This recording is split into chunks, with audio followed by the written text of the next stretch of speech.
Do you know that a love letter ignited a war that changed history? Do you know that one of the fiercest wars in Greek history began because of a love letter and a romantic relationship, and not because of a direct political or economic conflict? It is the story of the Trojan War, the war that was immortalized in myths, but it carries real historical roots. The story begins with the Trojan prince Paris, who fell in love with Helen, the wife of the Spartan king Menelaus, who was described as the most beautiful woman in the world. According to the narratives, Paris fled with Helen to the city of Troy, or kidnapped her, and the result was a major insult to the king of Sparta. But the story was not just marital jealousy.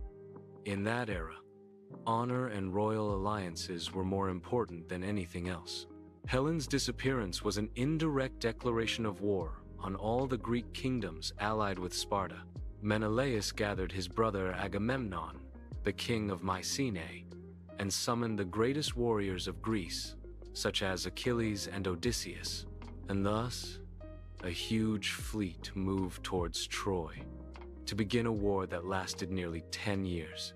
During these years, fierce battles, clever tricks, and changing alliances took place. The most famous of these tricks was the Trojan horse, which the Greeks used to enter the city after they failed to storm it by force. But historians today see that the love story may have been just a spark, while the real reasons were deeper. The city of Troy was a strategic commercial site that controlled the trade routes between Asia and Europe, and its fall meant economic control of the region.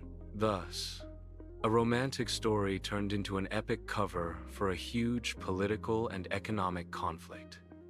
Legends focused on love and gods, but behind them were interests, influence, and power. The Trojan War reminds us that history is often told in a romantic style, while the real stories hide more complex motives, and that a small spark may ignite a fire that does not go out for years.